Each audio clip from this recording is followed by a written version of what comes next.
नमस्ते, बहुत स्वागत। भारत एक्सप्रेस देख रहे हैं आप। आपके साथ मैं हूं रोहित पोखरियाल, लेकर हाजिर हूं आपका फेवरेट न्यूज डिबेट शो 5 की पड़ता। आप जानते हैं पड़ोसी मुल्क नेपाल में क्या कुछ हालात हैं। विद्रोह की आग इतनी कि पूरा देश सुलग रहा है। सोशल मीडिया बैन और भ्रष्टाचार के खिलाफ हिंसक आंदोलन से तख्तापलट हो चुका है, लेकिन हिंसा की आग अभी बुझी नहीं है। सेना ने मोर्चा संभाल लिया है, लेकिन अब नेपाल एक गहरे राजनीतिक, आर्थिक और सामाजिक संकट से गुजर रहा है। नेपाल में आंदोलन के बाद अब आगे क्या होगा, सबके मन में यही बड़ा सवाल है। इसी सवाल को जवाब ढूंढने का प्रयास करेंगे। बड़ा पैनल मेरे साथ जुड़ेगा, उससे पहले ये रिपोर्ट देखिए।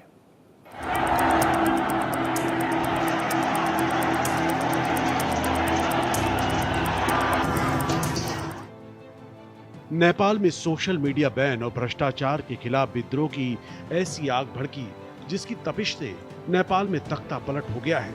लेकिन विद्रोह की आग अभी पूरी तरह शांत नहीं हुई है। युवा नेतृत्व वाली सत्ता विरोधी विद्रोह की आग में संसद भवन, सुप्रीम कोर्ट, सिंह दरबार, सचिवालय और कई नेताओं के घर फूंक दिए गए। हालात इतने बेकाबू हो गए कि सेना को मोर्चा संभालना पड़ा है। देश भर में कर्फ्यू लगा है।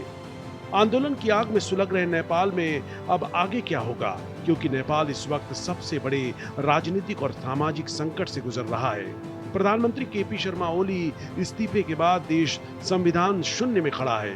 ओली की सत्ता को उखाड़ फेंकने वाले जैन जी अब नेपाल की कमान काठमांडू के मेयर बालेन शाह को सौंपना चाहते हैं।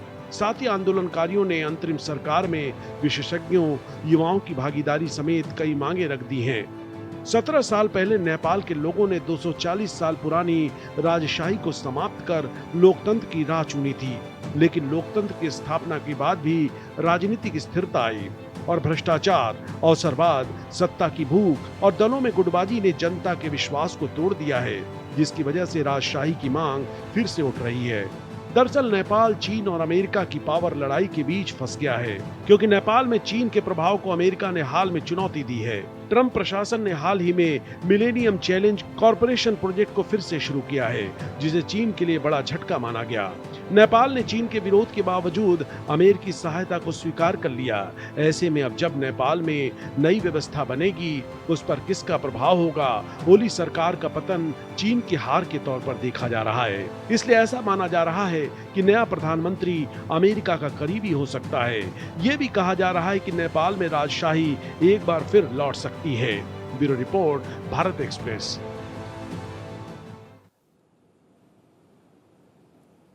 तो उथल पुथल तो आपने देख ही ली है। कल ही मैंने आपको तस्वीरें दिखाई थी अपने इसी प्लेटफॉर्म में, जब हेलीकॉप्टर से भागते हुए ओली साहब नजर आ रहे थे। वहां पर जो प्रेसिडेंट थे उन्होंने इस्तीफा दे दिया, लेकिन कल से लेकर अब तक इन 24 घंटों में बहुत सारी डेवलपमेंट्स हुई हैं। उसी पर विस्तार से बात करेंगे। मेरे साथ जो जबरदस्त पैनल जुड़ा है, जल्दी से तारुफ करा दूं आपका। मेरे साथ major general retired doctor J K. Bansal साहब जुड़ चुके हैं। बंसल सर नमस्ते, बहुत स्वागत कर रहा हूं, गुड इवनिंग। मेरे साथ डॉक्टर संत कुमार चौधरी हैं, इंडिया नेपाल एक्सपर्ट के तौर पर मेरे साथ जुड़े हुए हैं। बंसल सर, मैं आपसे ही शुरुआत कर रहा हूं। बंसल सर, कल से लेकर अब तक तो कई सारे इनपुट्स आ गए, लेकिन अब जो नए इनपुट्स आ रहे हैं, जिसमें सबसे पहले तो उन्हीं तस्वीरों को प्लीज आप मुझे बताइएगा, उसका मायने कितने बड़े हैं, दायरा कितना बड़ा है, जब खुद सेना सड़कों पर उतर रही है। अब सेना की तरफ से भी वार्न किया जा रहा है कि देखिए, लॉ एंड ऑर्डर अब तक आपने जो किया ठीक है, आपकी मांगे भी पूरी हो रही हैं, आपने हथियार लूटे, हथियार वापस कीजिए। ये क्या कुछ इंगित कर रहा है, क्या कुछ संकेत दे रहा है बंसल साहब? नमस्कार रोहित। नमस्ते। देखिए, ये जो है संकेत क्लियर हैं। अभी सेना ने कमान संभाल ली है और क्लियर कट मैसेज सेना दे रही है कि भाई अभी आपको लॉ एंड ऑर्डर को मेंटेन करना है, और उसके लिए उन्होंने कर्फ्यू लगा दिया है कल सुबह तक का। और जो ये सबको मैसेज दे दिया गया है, कल सेना अध्यक्ष ने पूरे देश को एक एड्रेस किया था। इसके अलावा जब भी कोई सारी अच्छी तरह से चेकिंग हो रही है, लेकिन कुछ देखने को मिला था कि कुछ युवक जो हैं उनके साथ बहस कर रहे थे, जाना चाहते थे। सेना ने उनको समझाने की कोशिश की, और सेना ने यह भी मैसेज दे दिया है कि जो हथियार लूटे गए हैं पुलिस वालों से, उनको वापस दिया जाए, किसी के पास में भी हथियार नहीं है जी। और ये तो सेना को लॉ एंड ऑर्डर मेंटेन करना ही पड़ेगा, और तो इसके बाद कोई फाइनल रह नहीं जाता, तो लेना की बड़ी रेस्पॉन्सिबिलिटी हो जाती है। और सेना ने बहुत ही अच्छा काम किया है। कल जब ओली ने कहा था कि भाई आप इन पे गोली चलाइए, इनको रोकिए, जो भीड़ थी उसमें सेना ने सोचा कि बहुत ज्यादा कैजुअलिटीज होंगी, तो मना कर दिया और ओली को बोला आप इस्तीफा दे दीजिए, हम आपकी सेफ एग्जिट करा ठीक देते है। तो सेना का ये रुख बिल्कुल ठीक था। अब एक जिम्मेवारी सौंपी गई है, जिम्मेवारी सेना को सौंपी गई है, सेना के ऊपर आन पड़ी है, हाँ, आई है, इसके अलावा कोई इस जिम्मेवारी को उठा नहीं सकता। तो अब जनता को भी इसका जो है समर्थन करना चाहिए। और जो जैसे आप बालेंद्र शाह दिखा रहे हो, जो गुरुंग हैं, और जो जो एक लक्ष्य वो है मिस्टर रवि, इनको सामने आना चाहिए और आके बताना चाहिए कि अभी रेस्ट्रेन करें, और रेस्ट्रेन करने में जो भी अभी डैमेज होगा वो नेपाल की जनता का, नेपाल का होगा। और ये बड़ी दुर्घटना जो है बहुत एक दुर्भाग्यपूर्ण है, क्योंकि आपने देखा है तख्ता पलट जो है बांग्लादेश में भी हुआ, और ऐसी स्थिति जो है लंका में भी बनी थी, लेकिन बिल्कुल सही आग बात नहीं है। लगाई। हाँ, अब ये जो आग लगाई गई है, और आग जो है वो प्रेसिडेंट हाउस को लगा दी गई है, ठीक है। वहां की जो है संसद को लगा दी गई है, हाँ, होटल जला दिए गए हैं। तो इस प्रकार से और तो और जो है लोग पशुपतिनाथ मंदिर में जो है तोड़ने के लिए वहां का दरवाजा तोड़ने की कोशिश की। ठीक है। और सबसे दुखदपूर्ण बात यह है कि 5,000 कैदी जो हैं हाँ, वो जेल को तोड़कर भागे गए हैं। कुछ ने भागने की कोशिश की थी, ठीक है। उनको जो है सेना ने रोक लिया, और सेना कुछ को पकड़ करके करीब 26 लोगों को जो बंद कर दिया है। तो ये अब सेना मेरे ख्याल से पूरी तरह से एक्टिव है, और अभी लॉ एंड ऑर्डर को मेंटेन रखना और एक निष्पक्ष इलेक्शन कराना ये सेना की जिम्मेवारी है, ठीक। जो कि सेना ही इसको करा सकती है। Perfect sir. बंसल सर, आपका पहला ओपनिंग आ गया, बहुत स्ट्रांग आ गया। सर मैं आपके पास आ गया। डॉक्टर चौधरी प्लीज आप मुझे बताइए, is this the failure of Oli और फेलियर ऑफ डेमोक्रेसी? सर। जी नमस्कार। नमस्ते।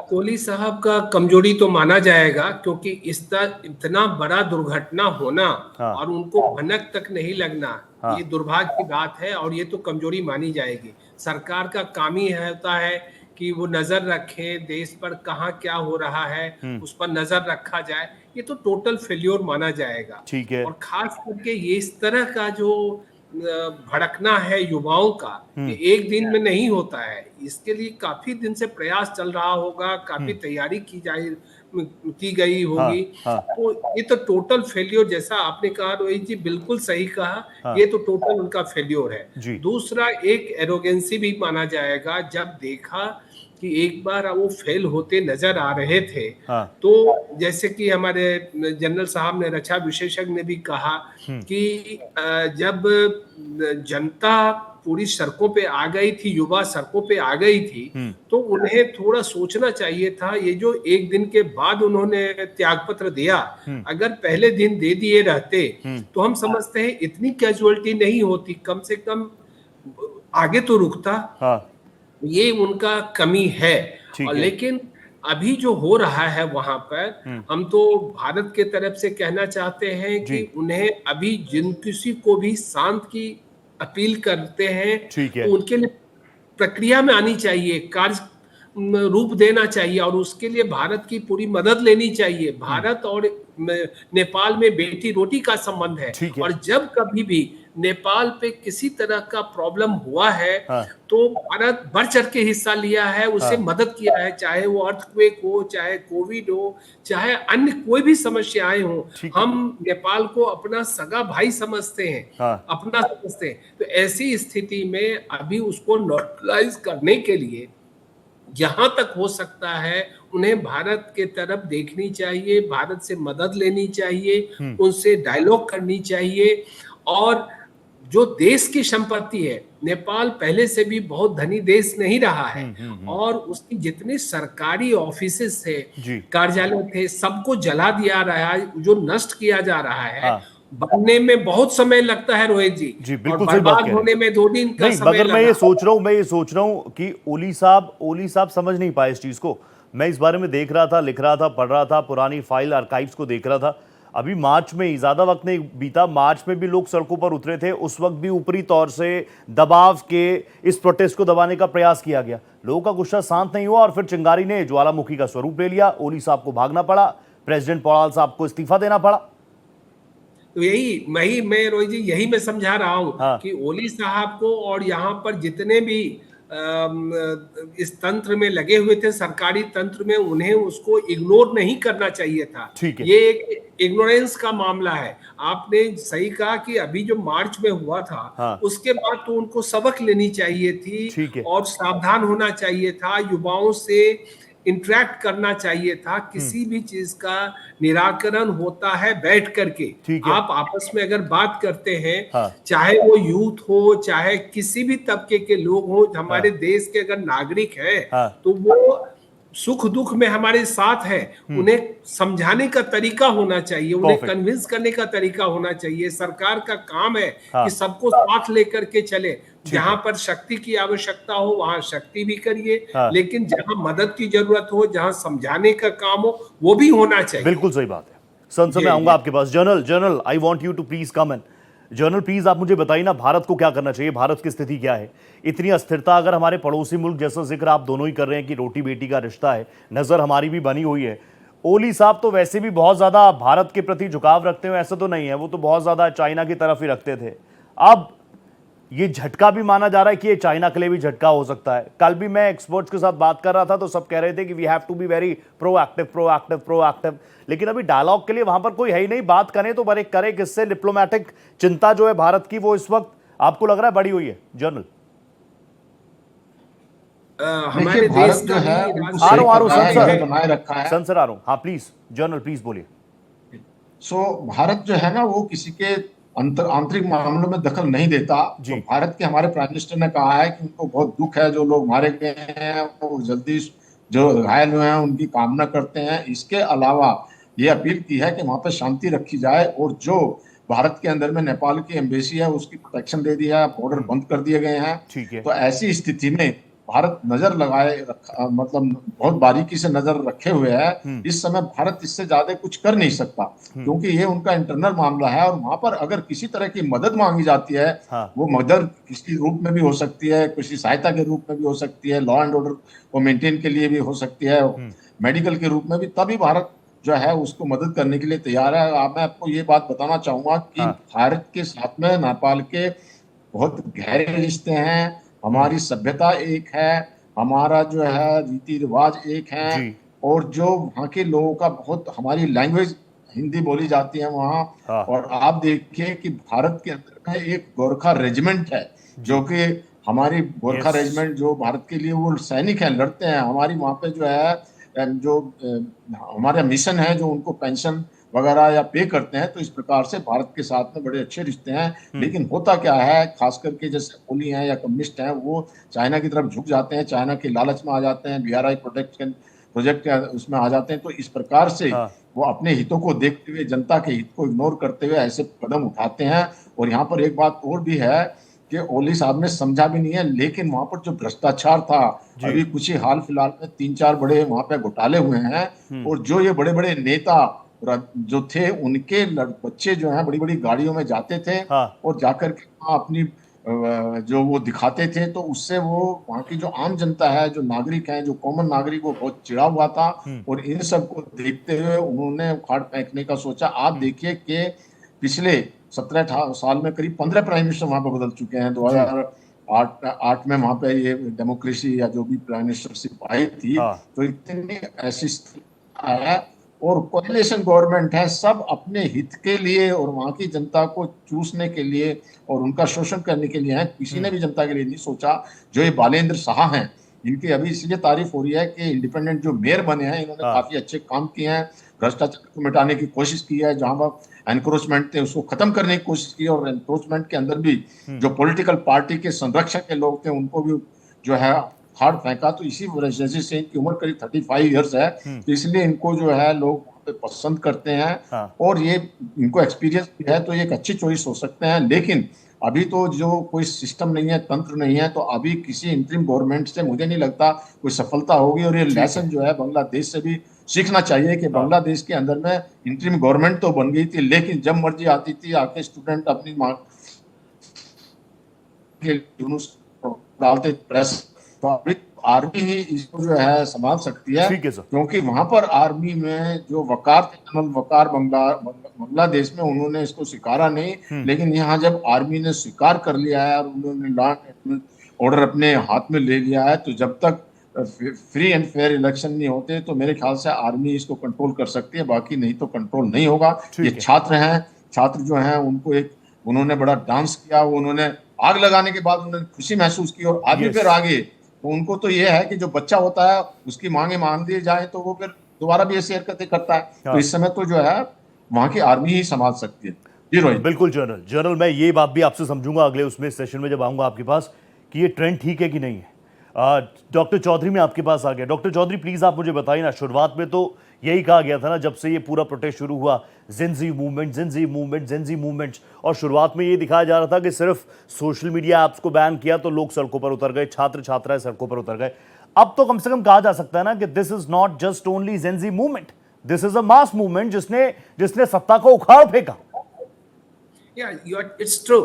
It's not only Gen Z movement because this slogan was given earlier, but now today if we'll see that it was against the government. How to change the government, because there was conspiracy that this government was not good, and what you said, Oli Sahab was always towards China. ठीक है sir. And India हर समय से इनका जो सबसे नजदीक रहा है, जब कभी इनके ऊपर दिक्कतें आई हैं तो उनको मदद के रूप में जितना भारत खड़ा हुआ है, दूसरे जितने भी देश हैं वो तो गिव एंड टेक की बात करते हैं। भारत कभी गिव एंड टेक की बात नहीं किया। ये रोहित जी आप गौर कीजिए, ये सबसे इंपॉर्टेंट बात है कि हम उन्हें मदद करते हैं, दूसरे देश उनके साथ गिव एंड टेक की बातें करते हैं। तो आप जब हम इतना अच्छा संबंध बनाने के लिए उत्सुक हैं और हम प्रैक्टिकली करते भी हैं, फिर भी ओली साहब जब कभी भी मौका उन्हें लगा वो भारत के विरोध में भी बोले हैं, और चाइना के तरफ उनका झुकाव अत्यधिक रहा है, जिसका ये नतीजा है। लेकिन हम बुरे समय में जो दोस्त वही होता है, अपना वही होता है जो उसको भूल करके बुरे समय में मदद करे। मैं अभी जनरल साहब बता रहे थे ये रेस्ट्रिक्शन है, लेकिन रेस्ट्रिक्शन वहीं तक है कि हम अपने मन से अपनी मर्जी से कुछ नहीं करेंगे। लेकिन वहां से अगर आर्मी ने संभाल लिया है तो उनको अगर किसी भी तरह की मदद चाहिए तो मैं रोहित जी आश्वस्त करता हूं कि मैं भी भारतीय हूं। मैं जानता हूं भारत का स्वभाव कि भारत किसी भी देश को, आज विश्व में मैक्सिमम देश को हमने कोविड में अपना टीका दिया, कैसे दिया, तो हम मददगार होते हैं। हम आज नेपाल को स्थिति नॉर्मल करने में हर तरह से मददगार साबित हो सकते हैं, लेकिन ये हाथ उनका आगे उठना चाहिए, उनका डिमांड आना चाहिए, उनका रिक्वेस्ट आना चाहिए। नेपाल में हमारे भारत का एम्बेसी है, हमारे राजदूत हैं, उनके माध्यम से, हमारे एम्बेसी के माध्यम से हमें अगर मिलता है रिक्वेस्ट तो हम समझते हैं भारत कहीं बढ़ चढ़ करके वहां की सिचुएशन को नॉर्मलाइज करने में मददगार साबित होगा। ठीक है डॉक्टर चौधरी, बहुत इंपॉर्टेंट पॉइंट आपने कह दिया, और वैसे भी हम सब जानते हैं इस बात को। आप कह रहे थे ना give and take, we believe in वसुधैव कुटुंबकम, वी बिलीव इन वसुधैव कुटुंबकम, वी लिव फॉर इट। तो ये बात तो बिल्कुल सच है। मेरे को ये जानकारी दी है मेरी टीम ने। वसुधैव कुटुंबकम, परोपतापेन समृद्ध भावम। हम ऐसा समझते हैं कि अगर हम दूसरों के लिए कुछ करते हैं, ये हम अपने आप में समृद्धि मानते हैं। ये भारत का हर समय से रहा है। परफेक्ट। मेरे को जानकारी मिली है, श्रुति दास गुप्ता जी भी जुड़ चुकी है, फॉरेन अफेयर एक्सपर्ट है। श्रुति, वेलकम टू भारत एक्सप्रेस 5 की पड़ताल में आपका स्वागत कर रहा हूं। श्रुति, मैं आपसे जानना चाहूंगा, सबसे पहले तो मेरे को यही जवाब दे दीजिए, जेंजी मूवमेंट अब तो मुझे लग रहा है मास मूवमेंट बन गया है, और भारत की स्थिति कैसे देख रही हैं आप? क्योंकि आसपास के 3 मुल्क हम देख रहे हैं, श्रीलंका, बांग्लादेश, नाउ नेपाल। नमस्कार रोहित जी, थैंक यू सो मच अपने शो पे मुझे न्योता देने के लिए। प्लेजर। मैं ये समझना चाहूंगी कि ये जो मास मूवमेंट है ये हमेशा 3 फैक्टर से शुरू होता है। पहला है अनएम्प्लॉयमेंट, दूसरा है सप्रेशन ऑफ डिसेंट, और तीसरा होता है इनसिक्योरिटी अमंग द यूथ। तो ये जब 3 फैक्टर्स आ जाते हैं तब हम ये मूवमेंट्स को इस तरह से देखने को मिलता है। ये हमने पाकिस्तान में भी देखा, श्रीलंका में भी देखा, बांग्लादेश में भी देखा। लेकिन इन तीनों चीजों में पाकिस्तान को छोड़ दीजिए, बाहर के तत्व जो हैं वो आग में घी डालने का काम करते हैं, और ये हमें मान लेना चाहिए कि ये मास मूवमेंट के अंदर जो मास है इसको हम ऑर्गेनिकली नहीं मान सकते। क्योंकि मैं मानने से इनकार करती हूँ कि जो हिंदूवादी नेपाली गोरखा वगैरह इकट्ठा होते हैं जो इतने उनके हमने पिछले कितने दिनों में रैलीज मास मूवमेंट देखी, किसी में भी घर नहीं जले, किसी में भी किसी की पत्नी को नहीं जलाया गया, किसी में भी पशुपतिनाथ टेम्पल के ऊपर अटैक नहीं हुआ है।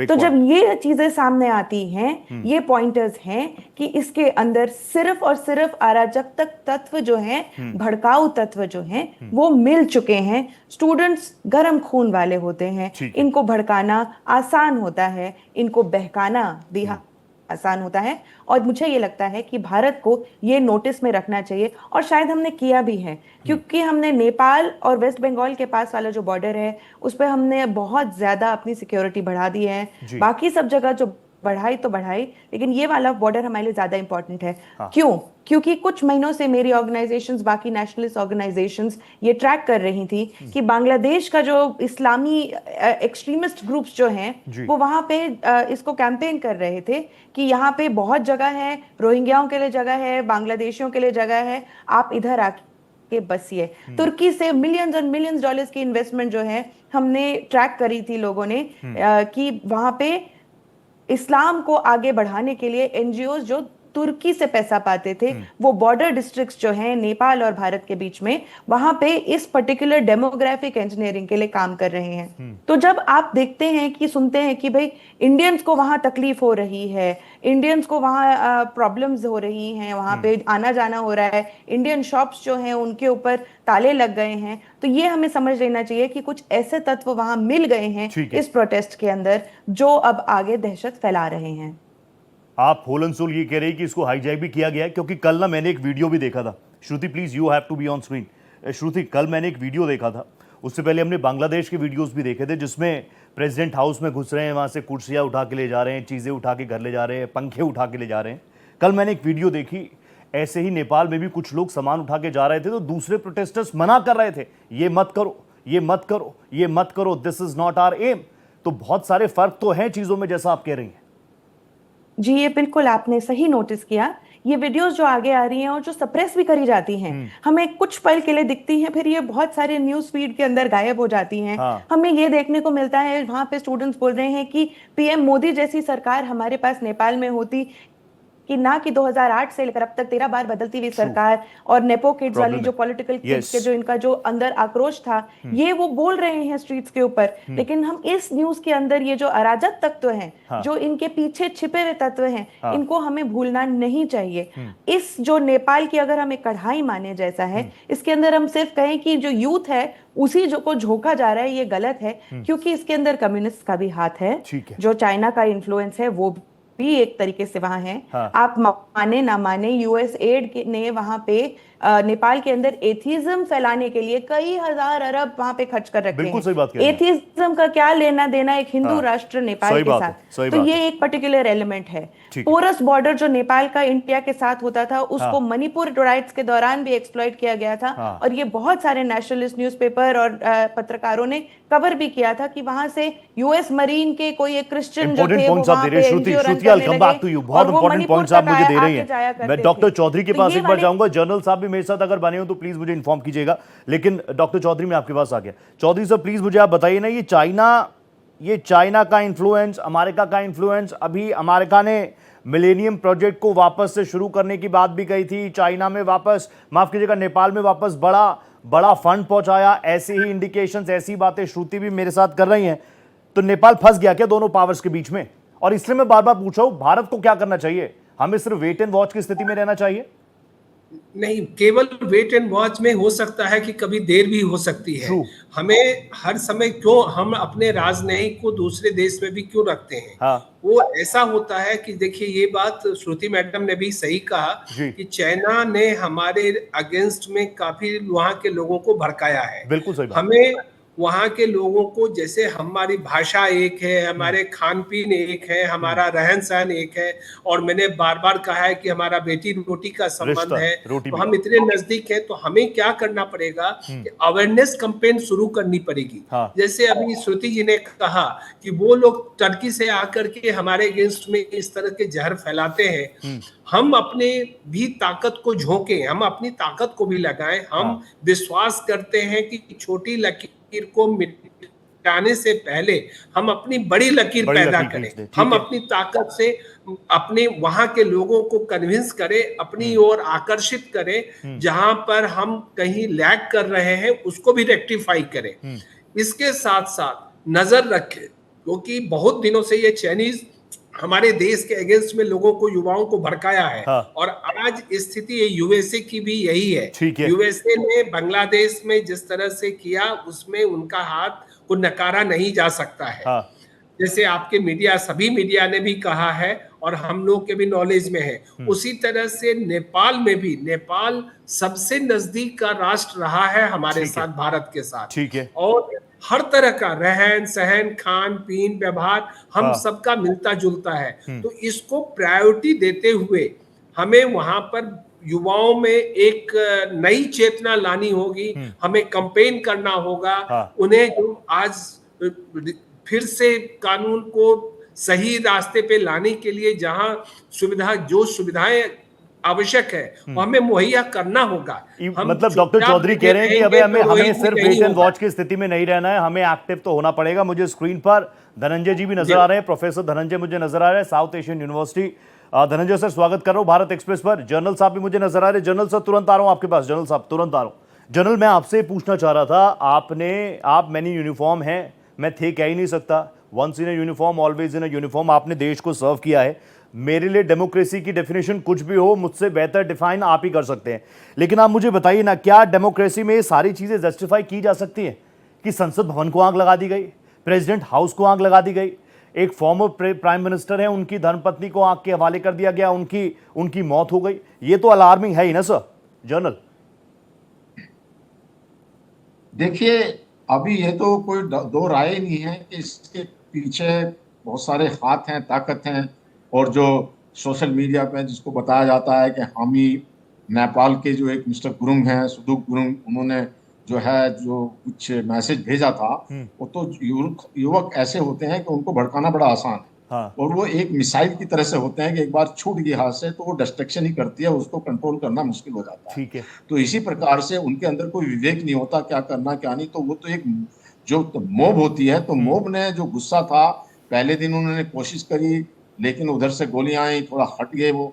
लेकिन बाद में अभी जो है, अगले दिन वो ज्यादा, किसी ने सोचा भी नहीं होगा, ज्यादा मोब के रूप में जाकर के और वहां पर जो अटैक किया है, जो वहां की, तो वो कोई, आप बिल्कुल सही कह रहे हैं, मैं आपकी बात से 100% क्या 200% जो है सहमत करता हूं कि ये कोई भी डेमोक्रेसी में इस प्रकार का कोई नहीं कहता। लेकिन उनको कोई ऊपर से गाइड करने वाला नहीं था जो कोई जिम्मेवारी ले कि भाई कोई भी प्रदर्शन होता है वो अहिंसक होता है और अहिंसक से आप अपनी बात को मनवा सकते हैं। ये तो अनफॉर्चुनेट है कि वहां के लोग इतने नेता भ्रष्ट थे, उनकी सरकार इतनी कमजोर थी कि उन्होंने कुछ जो, और वो भाप नहीं पाए, उन बात को समझ नहीं पाए। नहीं तो ऐसी स्थिति में जो कोई प्रॉपर्टी को आग लगाता है, संसद भवन जो सबसे सर्वोच्च होती है, जो वहाँ की सुप्रीम कोर्ट है, जो वहाँ के सिंह द्वार हैं, जो गवर्नमेंट के ऑफिस हैं, जो हिल्टन होटल है, सभी को तो आग लगा दी। तो ये तो कोई, और जैसा मैंने पहले भी कहा कि और आज जो है, शायद आज ही वो पहुंच के पशुपतिनाथ मंदिर में, पशुपतिनाथ मंदिर में बताइए, वहां पे जाकर दरवाजे तोड़ने की आवश्यकता क्या है? मंदिर तो एक धार्मिक स्थान है, सब लोग वहाँ हिंदू हैं, पूजा करते हैं। तो ये जरूर इसके अंदर में कोई जनरल श्रुति मेरे साथ जुड़ी हुई है। श्रुति ये इंडिकेट कर रही है कि ये मूवमेंट जो शुरू में रहा यूथ का, वो तो हाईजैक हो गया, इसलिए तो ये सब हो रहा है। वरना पशुपति मंदिर में, जिसको लेकर ना सिर्फ नेपाल में, ना सिर्फ भारत में, दुनिया भर में आस्था है, उसको तोड़ फोड़ कर क्या मिल जाएगा? डेफिनेटली जो वहां पर जो है पीछे से कोई ऐसे तत्व हैं जो कि इनको करा रहे हैं, और डेफिनेटली ये सब यूथों को भड़काया कि उनको एक जो उनके कंधे पर उठा के बंदूक रख के बंदूक चलाई जा रही है। लेकिन जो अराजक तत्व हैं, और ये जो मुद्दा है, या जो जैन जी का जो है जनरेशन का, वो नहीं है। अभी जो है उसके पीछे और बहुत सारी बातें खुल करके आएंगी जो धीरे धीरे प्रकट होंगी। अब तो सिर्फ यही है कि जो वहाँ के नेता हैं, जैसे चाहे आप उसमें बालेन शाह लोग, गुरुंग लोग, उनको सामने आना चाहिए। हालांकि उन्होंने कुछ अपील की है, लेकिन उनको आकर के फील्ड पे, ग्राउंड पे आकर, जब आज मैंने देखा कि कुछ जो स्टूडेंट्स हैं वो फौजियों के साथ में, सेना के साथ में जो आर्गुमेंट कर रहे थे, तो ऐसी स्थिति में आके उनको समझाना चाहिए, जो अभिभावक हैं उनको भी सामने आना चाहिए। और जो आर्मी ने बहुत अच्छा किया है कि 26 या कुछ लोगों को जो पकड़ के जेल में डाल रहे हैं, तो अभी उनके अभिभावक भी उनको कहेंगे कि आप मत जाइएगा, तो तभी जाकर के वहां पे एक शांति आ सकती है। लेकिन जो जिनके अपने हित हैं, बहुत सारे हित हैं, उसमें कुछ भी हो सकता है, कम्युनिस्ट हो सकते हैं, चाइना हो सकता है, अमेरिका हो सकता है, तो वो अपना खून उसको भड़काएंगे और जिससे नुकसान जो है वो नेपाल का होगा। भारत ये बहुत इंपॉर्टेंट चीज है, नुकसान यहाँ पर सबसे ज्यादा नेपाल का ही होगा, आम नेपाली का ही होगा। जी मैं ये कह रहा था कि नेपाल में कोई नई चीज इस तरह की नहीं है। जनजी एक अलग सा एक माहौल बन गया है अभी, पर 60 के दशक में इस तरह के आंदोलन हुए, मोनार्की के खिलाफ इस तरह के आंदोलन हुए, और भारत ने एक बहुत सकारात्मक रोल हर आंदोलन में वहां पर निभाया है। अगर आप नेपाल की पॉलिटिक्स देखिए तो वो बिना भारत को हिस्ट्री में डिस्कस किए हुए नेपाल की पॉलिटिक्स पूरी होती नहीं है। तो अभी की स्थिति में भारत को आवश्यकता है कि वो इन तमाम जो सेक्शंस है इनमें एक इंटरवेंशन करने की कोशिश करे, उनको ऑन टेबल लाने की भी कोशिश करे। इंडिया का इन्फ्लुएंस काफी हद तक है नेपाल के अंदर, ऐसा नहीं है कि हमारा इन्फ्लुएंस नहीं है और चाइना का ही सारा इन्फ्लुएंस है। इंडिया का पॉलिटिकल इन्फ्लुएंस भी है वहां पर, और हमें इसलिए भी बहुत आवश्यक है कि नेपाल में मात्र चाइना का प्रश्न नहीं है, हमारे ओपन बॉर्डर है नेपाल के साथ, हमारे खुद के इकोनॉमिक इंटरेस्ट है नेपाल के साथ, बिल्कुल सही बात, हमारे अपने राजनीतिक इंटरेस्ट भी है नेपाल के साथ। तो इंडिया को अभी वहां पर तमाम सारे जो ऑर्गेनाइजेशंस हैं उनके साथ कोशिश करनी चाहिए कि एक हम लिंक स्थापित करें, और क्या चल रहा है उस हिसाब से हमें अपनी दिशा को निर्धारित करना चाहिए। पर मैं ये कहना चाहूंगा कि नेपाल में पहले भी हिस्ट्री में भी कभी कोई पॉलिटिकल सक्सेसफुल एस्टेब्लिशमेंट बिना इंडिया के एक इंटरवेंशन के नहीं रहा, बिना इंडिया की एक कंस्ट्रक्टिव एंगेजमेंट के बिना नहीं रहा है। और आगे भी जिस तरह की नेपाल की जो पॉलिटिकल स्थिति उत्पन्न होगी उसमें इंडिया का एक इम्पोर्टेंट कंस्ट्रक्टिव रोल जरूर होगा। ठीक है, मैं संत सर आपके पास आ गया, उसके बाद तुरंत श्रुति आपके पास आ रहा हूं। डॉक्टर संत प्लीज आप मुझे बताइए ना, मैं तो बार बार बस यही चीजें पूछ रहा हूं कि ये डेमोक्रेसी की डेफिनेशन तो होनी चाहिए ना। आप और मैं, हम सब सोशल मीडिया है ना, सोशल मीडिया पर है ना, कई ऐसे पेजेस भी अब भारत में ट्रेंड करने लग गए हैं जो एक तरीके से हम लोगों को वार्न कर रहे हैं कि देखो श्रीलंका में हो गया, देखो बांग्लादेश में हो गया, देखो नेपाल में हो गया, और वो इंडिकेट कर रहे हैं India be ready for it. तो अपने देश में तो ऐसा नहीं होगा। मैं आपको बताऊं क्यों नहीं होगा, क्योंकि मेरे जैसा युवा या हमारे देश के जो 65% युवा है ना, वो जर्नल साहब को सुनना ज्यादा पसंद करेंगे, वो डॉक्टर संत को सुनना ज्यादा पसंद करेंगे, वो श्रुति को सुनना ज्यादा पसंद करेंगे, एवं ही किसी की कोई भी मोबाइल फोन उठाए और बोले अफवाह फैला दे। कोशिश यहाँ भी की जा रही है, कुछ लोग ऐसे हैं, उसमें कुछ अंतर्राष्ट्रीय ताकत भी हैं जो इसमें इस तरह का हवा देने में कोई कमी नहीं छोड़ते हैं। हमारा पड़ोसी राष्ट्र चाहे पाकिस्तान हो चाहे अन्य राष्ट्र हो, काफी प्रयास किया है। लेकिन ये बात आपने सही कही कि हमारी जो धरती है वो रामकृष्ण की धरती है, और यहाँ पर गुरु गोविंद सिंह की धरती है, महावीर की धरती है, भगवान बुद्ध की धरती है। तो यहाँ के लोगों में कि खून में जो संचार हो रहा है, एक ज्ञान और एक धर्म का आचरण, वो इस तरह का होने नहीं देगा।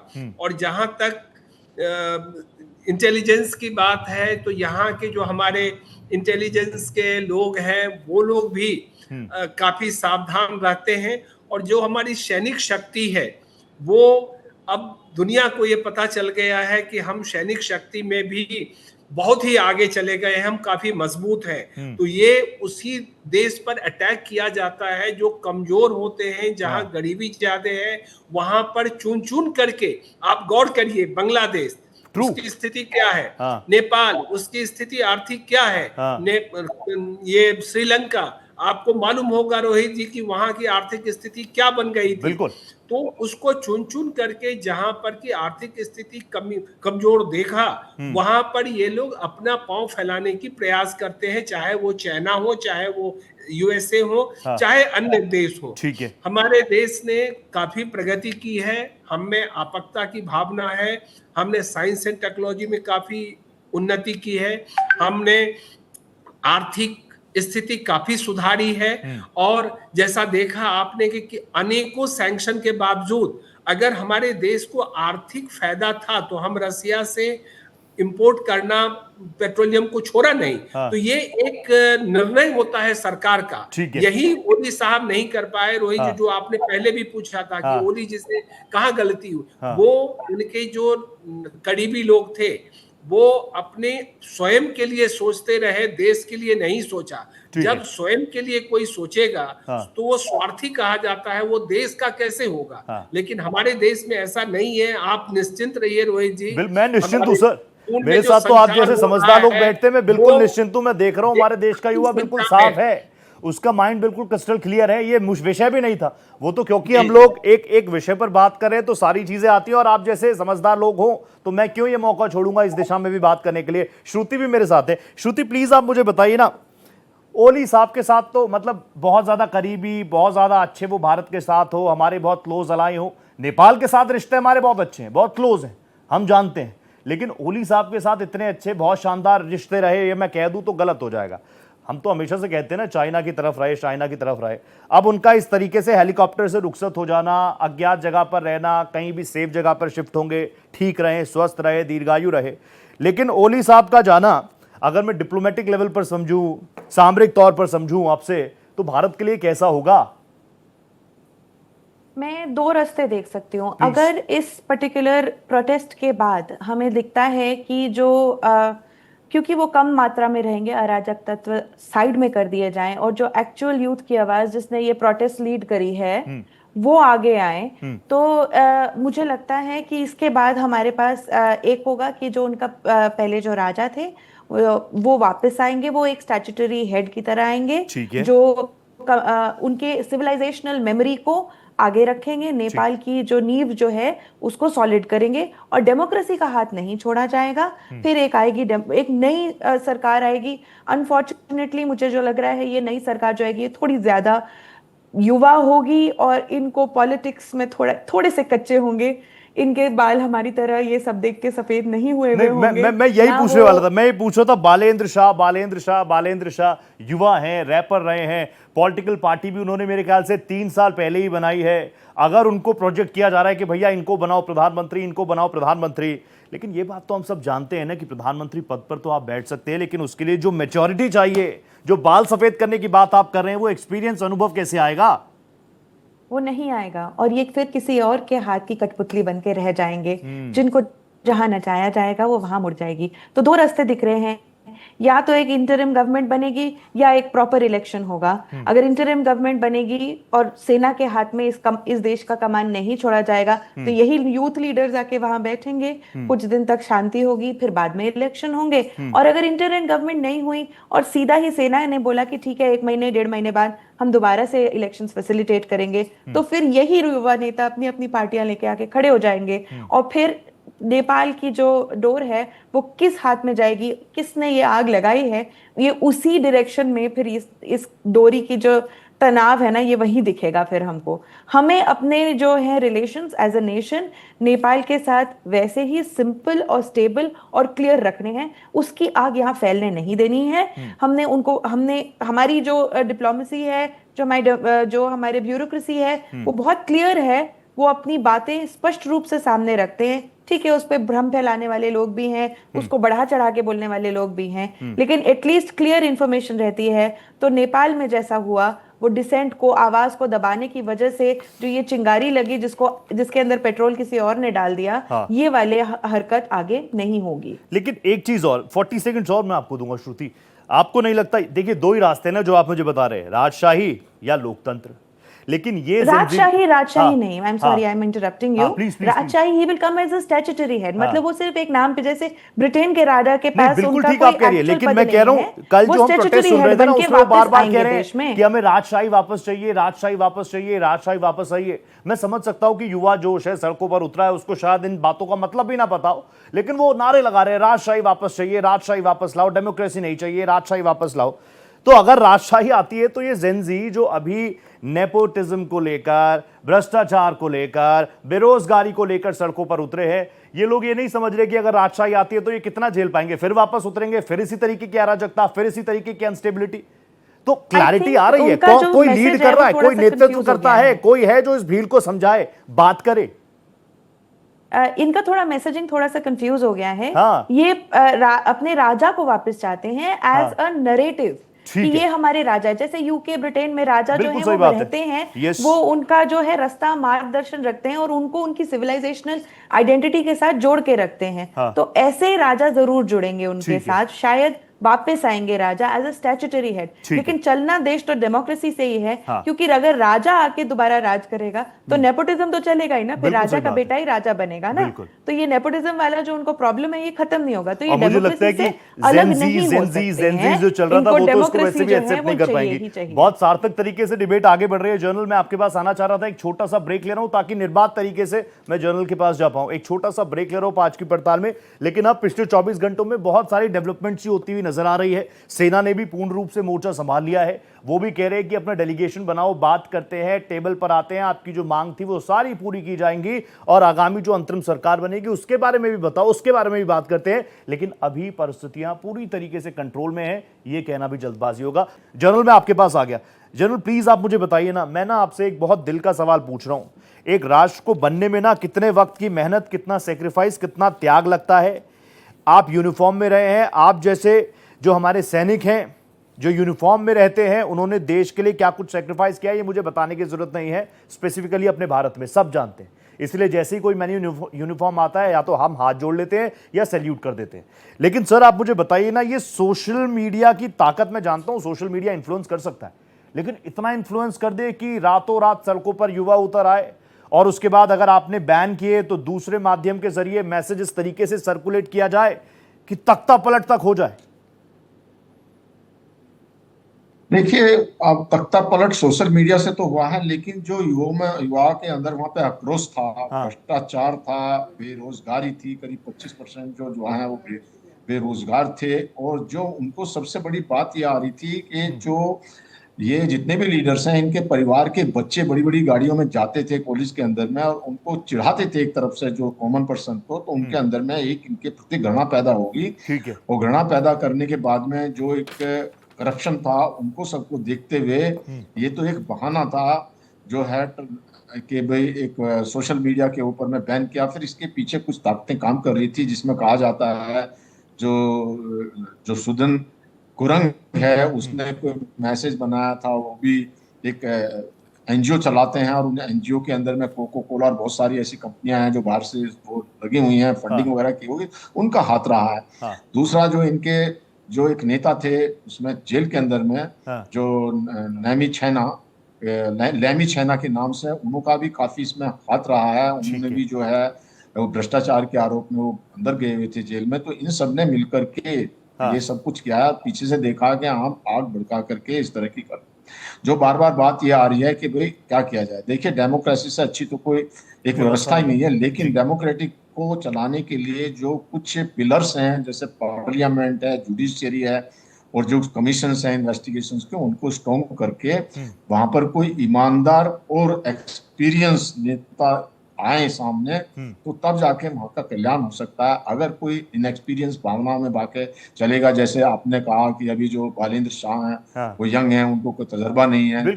और लेकिन एक बात अच्छी है, अगर जैसे कहा है कि भाई वो बिल्कुल क्लीन है, तो भ्रष्टाचार में नहीं लगी है। अगर भ्रष्टाचार को, लेकिन पावर कई बार भ्रष्टाचारी बना देती है। जब पावर में जब कोई भी आता है तो उसको पावर गोज इनटू हेड और वो ऐसी परिस्थितियां पैदा हो जाती हैं। तो ऐसी परिस्थितियों में एक कोई अच्छा नेता सामने आए और वो जाकर के यहाँ की कमान संभाले, तो कुछ जो है ये देखना पड़ेगा। फिर एक बात और भी है, इलेक्शन के बाद में जिसको बहुमत मिलता है, अगर एक पार्टी भर के आती है तो ये भी एक अच्छा एक डेमोक्रेसी का स्ट्रॉन्ग पॉइंट होगा। जहां पे भी कोalition की गवर्नमेंट होती है, वहां अपीजमेंट पॉलिसी होती है। किसी भी पार्टी के 2-4 MP रहे, वो अपनी मनमानी करते हैं, अच्छी पोस्ट मांगते हैं और वो जो चाहे भ्रष्टाचार करते हैं। जैसे अभी हाल फिलहाल में वहां भी 3-4 घोटाले हुए हैं बड़े बड़े।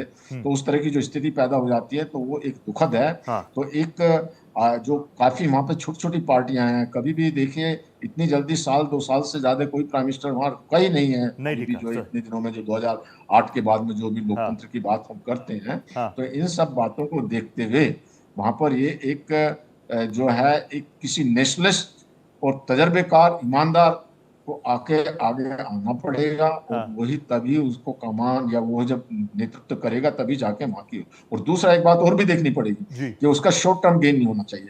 अभी मैं यहाँ पे थोड़ा सा ये बताना चाहूंगा कि नेपाल के लिए सबसे अच्छी 2 कंट्री हैं। इंडिया जो नजदीक में है उनकी हेल्प कर सकता है हर तरह से, चाहे बिजली चाहिए उनको या उनको जो हॉस्पिटल फैसिलिटी चाहिए, चाइना भी कर सकता है। लेकिन चाइना की हिस्ट्री ऐसी है कि वो करज डाल में फंसा देता है, और अमेरिका दूर बैठा कुछ नहीं मदद कर सकता, वो सिर्फ फायदा ही उठा सकता है। तो वहां की जनता और नेता को ये समझना चाहिए कि उनको जितना क्लोज वो इंडिया के पास आएंगे, और हिस्ट्री भी तो देखनी चाहिए। 20 सालों तक अमेरिका रहा ना अफगानिस्तान में, क्या कर गया? तालिबान बना गया, है ना। पाकिस्तान के साथ चाइना बिल्कुल घुसा रहा, कहा सीपैक बना देंगे, पाकिस्तान के साथ घुसा, कहा सीपैक बना देंगे। पाकिस्तान आज हर जगह आप गूगल कर लो, भिखारी देश तो पाकिस्तान आ जाता है। नेपाल को भी समझना चाहिए। ओली साहब भी अभी ओली साहब घूमकर आए ना चाइना, एससीओ भी गए थे, विक्ट्री डे परेड में भी गए थे, तो उनको लगा जैसे शी जिनपिंग ने सारी ऐप्स पर बैन लगा रखा है, मैं भी लगा देता हूं, कोई क्या कर लेगा। ज्यादा ही भावनाओं में बह गए ओली साहब। 20 मोर सेकंड जनरल, फिर मैं आ रहा हूँ श्रुति जी और संसर के पास। हाँ, देखिए, जो आपने बिल्कुल सही कहा, उन्होंने ये सोचा कि मैं भी बैन लगा दूंगा। जो तिनानमेन स्क्वायर में हुआ था इसी तरह से गोलियां चलवाती यहाँ थी, वो जो बैकग्राउंड पे था, और उसका जो है उल्टा रिप्रिकेशन हो गया। तो अब जो मैं बस यही कहना चाह रहा था कि उनको पुराने एक्सपीरियंस से वहां की जनता और नेताओं को समझना चाहिए। अभी देखिए, जब बांग्लादेश के साथ में हमारा हो तो उनके हॉस्पिटल सारे ट्रीटमेंट जहाँ पे होते ट्रीटमेंट नहीं हुए, उनको बिजली के लिए दिक्कत होगी। इसी प्रकार से जो नेपाल है, जब जैसे मैं कह रहा हूँ कि उनकी गुरखा रेजिमेंट हमारे यहाँ पे है, उनके सैनिक हमारे पास में है, हमारी जो यहाँ से मिशन है जो उनको पेंशन पे करते हैं, उनके जो ऑनरेरी रैंक है हमारी आर्मी के अंदर में, उनके ऑनरेरी रैंक है और हमारी आर्मी के उनके अंदर में तो बहुत ही क्लोज एक निट, बिल्कुल सही बात है। वो महसूस भी होता है। मैं तो कह रहा हूँ यही शो देख ले कोई नेपाली यूथ तो समझ जाएगा चीजों को क्या है। चाइना बेहतर है कि भारत बेहतर है, बताने की जरूरत वैसे है नहीं। संसद में आपके पास आगे बिल्कुल लास्ट मोमेंट है, 1.5 मिनट में नॉन स्टॉप आपको दूंगा, कंक्लूड करेंगे श्रुति। संसद प्लीज आप मुझे बता दीजिए ना, हिस्ट्री भी तो देखनी पड़ेगी इस तरह के तख्ता पलट के बाद। अगर हम, क्योंकि आप लोग तो ज्यादा पढ़ते हैं लिखते हैं, आपके पास तो इतना एक्सपीरियंस होगा, हाथों पर आपको याद होगा, लेकिन मुझे बताइए श्रीलंका में ऐसा ही हुआ? स्टेबिलिटी आ पाई क्या? अब तक नहीं आ पाई, इंस्टेबिलिटी नजर आती है।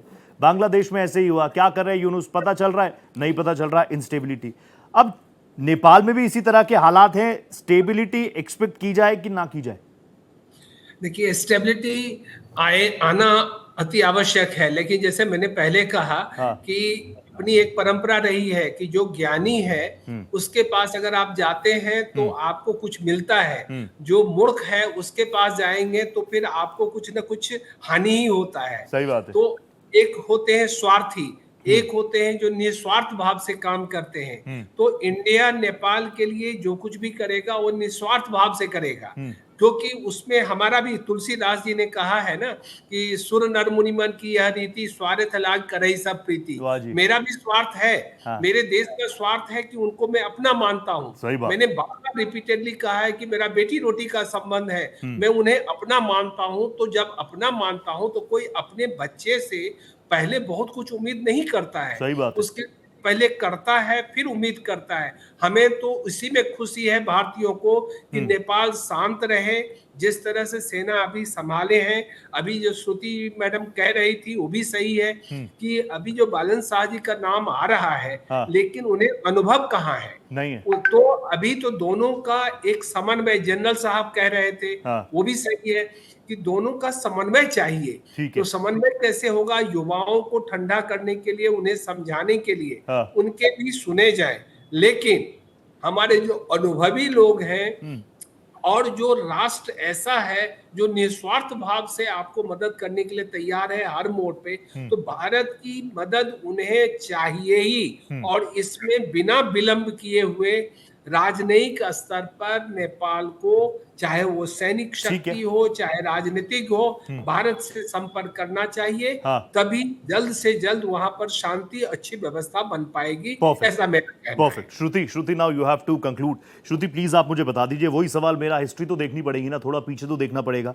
अनस्टेबिलिटी इतनी आसानी से तो आएगी नहीं।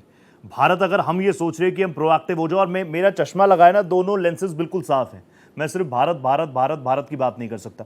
अगर हम कुछ कर रहे होंगे तो चाइना भी चुप थोड़ी बैठा होगा, वो थोड़ी साइलेंट होगा। देखिए, चाइना का इन्फ्लुएंस कम हुआ है तभी तो ओली के खिलाफ इतनी बड़ी उमड़ आई है, ये भी हमें समझना चाहिए, क्योंकि चाइना का इन्फ्लुएंस उतरता हुआ सूरज है ये। चाइना इसीलिए इंडिया की तरफ भी थोड़ा नरम पड़ रहा है। पाकिस्तान को उसने $2 बिलियन का लोन देने से अभी इनकार कर दिया है। ये भी आप समझ लीजिए, ये सब चीजें एक डूबते सूरज की निशानी है जो अपना अब समेट रहा है रोशनी। और ये समेटने के चलते ही आगे जाके ओली जी की ये हालत हुई है। नहीं तो क्या ही हिम्मत थी जो 2008 से पहले ये हो चुका होता। करेक्ट। तो ये एक चीज है। दूसरा, हमें ये समझना है कि आप चलिए पाकिस्तान छोड़ दीजिए, बांग्लादेश छोड़ दीजिए, आप जाइए मालदीव्स के पास। मालदीव्स के अंदर मुइज़ो जी भी तो कह रहे थे ना कि नहीं, इंडिया आउट, इंडिया नहीं चाहिए। लेकिन अब हंसते हैं, बोलते हैं, खास मित्र मानते हैं भारत को। चीफ गेस्ट के तौर क्यों पर मोदी मानते जी को बुलाया था हैं? अभी। इसीलिए मानते हैं क्योंकि हम सिर्फ देने के लिए हाथ बढ़ाते हैं, उससे नीचे हमारा कोई दूसरा स्वार्थ नहीं है। तो ये हमें समझना है कि निस्वार्थ अगर मदद आपको चाहिए, बहुत बड़ा पॉइंट तो आपने दिया श्रुति। मेरे पास तो लिखा हुआ था, मैं तो लिख कर आया था, लेकिन आपने कहा ना बाल ऐसी थोड़ी सफेद किए हैं, वो नजर आ रहा है आपकी बातों से भी। ये जो नेपाल का पतन हुआ है ना, ये झटका चाइना के लिए भी है। आपने बिल्कुल कम शब्दों में बता दिया, मेरे दर्शक भी समझ गए होंगे। ये 60 मिनट कैसे बीत गए पता नहीं चला। It's a pleasure having you all. Thank you so much Shruti Chaudhary sir, it's a pleasure. General, thank you so much. जय हिंद। दो ही रास्ते हैं यहाँ से, या तो नेपाल जो है उगते हुए सूरज की तरह चमकता हुआ यहाँ से नजर आ सकता है, और दूसरी तरफ बिल्कुल अलग इंपैक्ट भी हो सकता है, अंधकार में भी जा सकता है। देखना होगा। भारत तो देख ही रहा है, भारत ने हमेशा से बड़े भाई की भूमिका निभाई भी है। 5 की पड़ताल में आज इतना ही। दीजिए इजाजत। नमस्ते।